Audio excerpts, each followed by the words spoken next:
पत्नी जमीन पर घुटनों के बल बैठकर पूरी श्रद्धा से प्रार्थना कर रही थी। तभी पति चुपचाप दरवाजा खोलकर अंदर आ गया। लेकिन अन्ना एक गहरी आस्था वाली स्त्री थी, जिसने अपना मन पहले ही वेदी के सामने समर्पित कर दिया था। जहां पत्नी के मन में बेचैनी और असुरक्षा थी, वहीं पति जॉन खुद को बिल्कुल सही मान रहा था। जब तक पत्नी ने पूरी ताकत से उसे धक्का देकर दूर नहीं किया, तब तक जॉन को होश नहीं आया। उसका गुस्सा कुछ देर के लिए शांत हुआ और वह चिढ़ा हुआ अपने मांस की दुकान पर लौट गया। वहां उसकी नजर अपनी महिला कर्मचारी पर पड़ी। उसकी हर मुस्कान, हर अदा, हर हाव भाव में उसे अपनी पत्नी की जवानी की झलक दिखाई देने लगी। महिला कर्मचारी को जरा भी अंदाजा नहीं था कि खतरा उसके करीब आ चुका है। तभी कुछ औरतें मांस खरीदने आईं, लेकिन दरवाजा बंद मिला और अंदर से कोई जवाब नहीं आया। महज कुछ ही मिनटों बाद महिला कर्मचारी रोती हुई बाहर भागी। उसकी सिसकियां पूरे छोटे से कस्बे में गूंज उठी, जैसे वह अभी अभी हुई किसी घटना की शिकायत कर रही हो। अफसोस की बात यह थी कि कोई भी उसके पक्ष में सामने नहीं आया, बल्कि कुछ लोगों के चेहरों पर रहस्यमयी मुस्कान थी। इस घटना के बाद जॉन की जिंदगी ऊपर से सामान्य लगने लगी, लेकिन उसके भीतर बेचैनी बनी रही। एक दिन वह अपने बेटे के साथ फुटबॉल खेल रहा था। तभी उसकी नजर पड़ोसी के घर की औरत पर पड़ी। वह पहले जैसी जवान नहीं दिखती थी, लेकिन उसने जॉन की तरफ एक ऐसी मुस्कान फेंकी जिसे शब्दों में बयान करना मुश्किल था।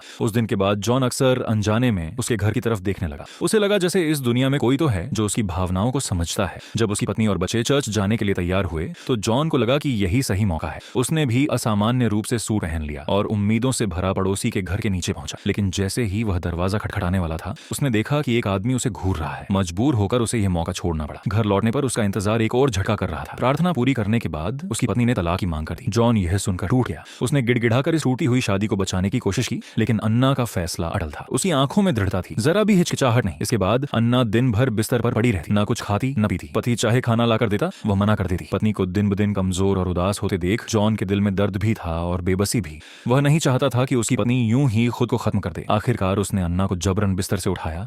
चाहे वह माने या ना माने, जॉन उसे अपने पास ही रखना चाहता था।